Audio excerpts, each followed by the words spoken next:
गाना खातिर बड़ा विवाद भइल आप सब देखनी है कि ना? हाँ हिट हो गई गुड्डू गुलजार के आज से। गुड्डू गुलजार ना भैया हम कहे नहीं ना कि जितना बोल कलाकार बारस सरवा बड़ी दोगला बारस। हाँ हकीकत कहता नहीं मंच पर भेटैयो सब तो कहियो संस्कार देहु बानी नु हो चिंता रहुआ मत करी भैया। अभी तक हमें मंच पे खड़ा बानी तो आप सबके प्यार दुलार आशीर्वाद बा कोनो हितवा के में सपोर्ट नहीं के। आ सरवा एगो सनी भैया गाना गइले रहले हो। अब का कहीं हितवा सबके गरियाहू के मन करता लेकिन गरियाम ना हम उ साला गाना के स्ट्राइक मार के ब्लॉक करवा देलबा तो तारा बाबूजी से रोका जी गाना ना बजवइबो देखा तने काहे ना बजवाओ।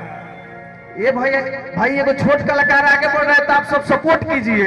अभी ना कि उंगरा में बांसों करे लगी। राम और कृष्ण में बड़ी फर्क बा चाचा जी। हाँ राम और कृष्ण में बड़ी फर्क बा।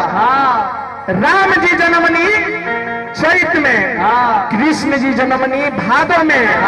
राम जी जन्मनी 12 काला लेके कृष्ण जन्मनी 16 काला लेके। राम जी जन्मनी 12 बजे दिन में, कृष्ण जी जन्मनी 12 बजे रात में। राम जी जन्मनी चैत के जोरिया में, कृष्ण जी जन्मनी भादो के अनहरिया में। राम जी जन्मनी सुख में लेकिन जिंदगी कटल दुख में। कृष्ण जी जन्मनी जेल के अंदर दुख में लेकिन जिंदगी कटल सुख में।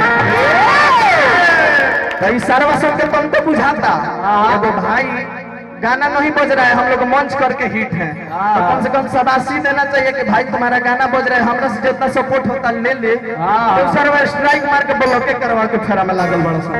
एगो टुट्टू यादव के नाम सब कोई सुन ले होई तनी जा सुनगा के छोटू सिकरिया खोजता बड़ा नीमन से ये तो बड़ी गाना छोड़ा के गावत रहे उनका के हम खोजते वाली सरवा जब से आइल तब से भी बात कइले बा। पहले किसी भी भाई में जातिवाद था ही नहीं। अब सब लोग कहता भैया हम अहिरान है हम बबुआन है चाहे हम जो भी है उनके चलते कहता नु तो जालो तो लोग के बाप पे गो उतरल बा छोटू सिकरिया।